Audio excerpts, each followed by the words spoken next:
Friends चलतु आज गोटे गप शुणा लोभ। थरे जड़े ब्राह्मण सह बाघर भेट है।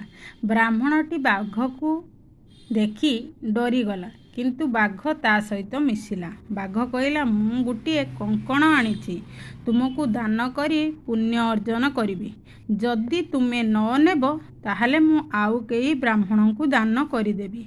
ए कथा शुणी ब्राह्मण संगे संगे कहला देख तुमे एहाकू अन्य काहाकू दान करिबा दरकार नाही।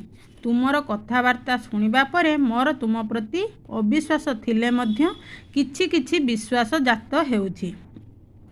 एहा परे बाघ कहला तुमे प्रथमे एई नदी रे स्नान करि आस तापरे मु तुमको दान करिबी।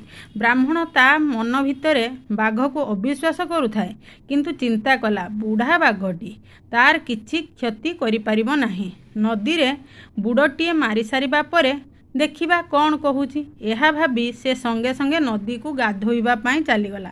धीरे धीरे नदी रे प्रवेश कला मात्र ए कौन नदी बुड़ मारी उठिबा परे ता देह सारा पंक कादुओ बोली होई जाइची। देह एते भारी जे गोड़ उठाई चलवा मध्य कष्टकर। बाघ एही सुजोग अपेक्षारे थाए।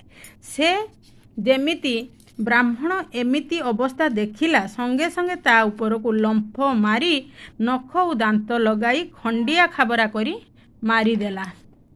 तेणु कुहा जाइछि विद्वान व्यक्ति श्रृंखलित पत्नी प्रजा मानंकु सुशासन प्रदान करुथिबा राजा कथा कहिबा पूर्वरु चिंता करुथिबा व्यक्ति हजम हेउथिबा खाद्य एवं जे कोनोसी कार्य करिबा पूर्वरु 100 बार चिंता करुथिबा व्यक्ति कदापि विपदरे सम्मुखीन हुए नाही।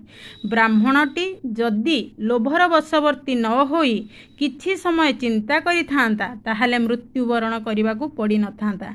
कथारे अछि लोभरु पाप पापरु मृत्यु। कपटी मिछुआ लांचुआ धूर्त भंड और लोभी जाति सर्वदा प्रथमे तो सुख पाती किंतु परे दुख पाती। तेणु सांग माने एई गपटी जदि भल लगी थाए आपण अन्य मानकू शेयर करिवे। Thank you.